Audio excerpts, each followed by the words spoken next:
బీహార్లో భారీ అగ్ని ప్రమాదం జరిగింది. ముజఫర్పూర్లోని ప్రసాద్ ఆసుపత్రిలో భారీ మంటలు చెలరేగాయి. ఈ ప్రమాదంలో 10 మంది పేషెంట్లు చనిపోయినట్టుగా తెలుస్తోంది. మరో 10 మందిని సహాయక సిబ్బంది కాపాడారు. అయితే హాస్పిటల్ 5వ అంతస్తులో ఉన్న ఐసీయూలో అగ్ని ప్రమాదం జరిగింది. షార్ట్ సర్క్యూట్ కారణంగా అగ్ని ప్రమాదం జరిగినట్టుగా తెలుస్తోంది. ఈ ఘటనపై దర్యాప్తు జరుగుతోందని ముజఫర్ జిల్లా కలెక్టర్ సుబ్రత్ కుమార్ వెల్లడించారు.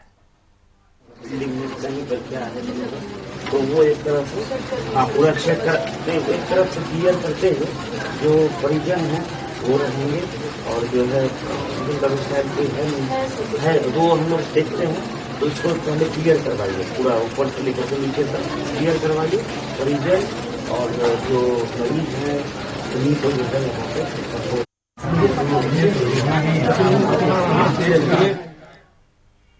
బీహార్లో జరిగిన భారీ అగ్ని ప్రమాదానికి సంబంధించి డీటెయిల్స్ మన కన్సల్టింగ్ ఎడిటర్ శివప్రసాద్ అందిస్తారు. శివప్రసాద్, చెప్పండి, బీహార్లోని ముజఫర్పూర్లో అగ్ని ప్రమాదం జరిగినట్టుగా తెలుస్తోంది హాస్పిటల్లో. దానికి సంబంధించి మీ దగ్గరటువంటి డీటెయిల్స్ ఏంటి? నిన్న ఢిల్లీలో భారీ అగ్ని ప్రమాదం జరిగి ఓ హోటల్లో చాలా మంది 21 మందికి పైగా మృతి చెందినటువంటి సందర్భాన్ని నిన్న చూసాం. ఆ ప్రమాదం జరిగిపోయినటువంటి 24 గంటల్లోనే మళ్లీ ముజఫర్పూర్ లో ఉన్నటువంటి బీహార్ లో ఇంత భారీ అగ్ని ప్రమాదం జరగడం, అందులో హాస్పిటల్లో జరగడం, అది కూడా 5వ ఫ్లోర్ లో జరగడం ఐసీయూలో. దానివల్ల చాలా మంది పేషెంట్స్ అక్కడ దారుణంగా అందరూ కూడా తగలబడిపోవడం, ఇదంతా కూడా చాలా దారుణంగా కనిపిస్తోంది. ఇదంతా కూడా మొత్తం పేషెంట్స్ చాలా మంది విపరీతంగా ఐసీయూలో చాలా మంది పేషెంట్స్ ఉన్నారు. అయినప్పటికీ కూడా చాలా వరకు రక్షించామని చెప్పి పోలీసులు కానీ జిల్లా కలెక్టర్ కానీ చెప్తూ ఉన్నటువంటి పరిస్థితి కనిపిస్తోంది. అయితే దాదాపు 10 నుంచి 12 మంది దాకా చనిపోయారని ఇప్పటి వరకు ఉన్నటువంటి సమాచారం. ఆ సంఖ్య ఇంకా పెరిగే అవకాశం కూడా ఉంది. ఐసీయూలో ఉన్న పేషెంట్స్ అందరూ కూడా కదలలేని పరిస్థితులు ఉంటారు.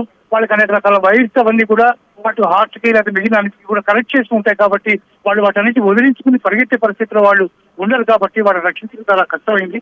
ఇట్లాంటి నేపథ్యంలో ఈ భారీ అగ్ని ప్రమాదంలో చాలా మంది మరణించినట్టుగా ఇప్పటి వరకు సమాచారం ఉంది. అయితే ఆ మంటలు మాత్రం ప్రస్తుతానికి ఆర్పేశారు. అయితే కేవలం ప్రమాదం కారణమా లేకపోతే షార్ట్ సర్క్యూట్ కారణమా, ఏం జరిగింది, ఎన్ని రోజులు ఇట్లా జరిగింది అనే దాని మీద దర్యాప్తు చేస్తున్నామని చెప్పి జిల్లా కలెక్టర్ తెలియజేశారు. చాలా తీవ్రమైనటువంటి సంఘటనగా దీన్ని భావిస్తున్నారు. హాస్పిటల్లో అగ్ని ప్రమాదం జరిగితే, ముఖ్యంగా అది కూడా ఐసీయూలో జరిగితే తప్పించుకునే అవకాశం ఎట్టి పరిస్థితుల్లో కూడా ఉండదు. లోపలంతా ఏసీ ఉంటుంది. ఏసీ తీవ్రమైనటువంటి కంటిన్యూస్ గా ఏసీ వేసి ఉండడం వల్ల కలిగినటువంటి షార్ట్ సర్క్యూట్ కూడా కావచ్చు. ఏది ఎందువల్ల జరిగింది అనే దాని మీద విచారణ ప్రస్తుతం జరుగుతోంది. విచారణ పూర్తయితే తప్ప కారణం తెలిసేటటువంటి అవకాశం లేదు. అయితే డెత్ టోల్ కొంచెం కలిగే అవకాశం ఉందని అక్కడ ఉన్నటువంటి అధికారులు కానీ హాస్పిటల్ యొక్క మేనేజ్మెంట్ కానీ చెప్తూ ఉన్నటువంటి పరిస్థితి. అయితే అన్ని రక్షణ ఏర్పాట్లు సరిగ్గా ఉన్నాయా లేవా, అవన్నీ కూడా ప్రాపర్ గా అక్కడ చేశారా లేదా అనే విషయం మీద కూడా దర్యాప్తు చేస్తున్నారు. చాలా చోట్ల రక్షణ ఏర్పాట్లు సరిగ్గా లేకపోవడం వల్లనే ఇట్లాంటి భారీ ప్రమాదాల్లో చాలా మంది మరణిస్తున్నారు అనేది మనకు తెలిసినటువంటి సత్యమే. కాబట్టి 2 సంఘటనలు కూడా చాలా తీవ్రమైనటువంటి, ఢిల్లీ కానీ ఇటు ముజఫర్పూర్ కానీ రెండిట్లో కూడా తీవ్రమైనటువంటి సంఘటనలు 2 కూడా. అందువల్ల వీటి మీద తీవ్రమైనటువంటి విచారణ కూడా జరుగుతోంది. అయితే తాత్కాలికమైనటువంటి విచారణ కాకుండా శాశ్వతంగా ఇట్లాంటి ప్రమాదాలు జరిగినప్పుడు ఏం చేయాలి అనే దాని మీద గవర్నమెంట్ ఒక స్థిరమైనటువంటి నిర్ణయం తీసుకోవాల్సినటువంటి పరిస్థితి మాత్రం కనిపిస్తుంది.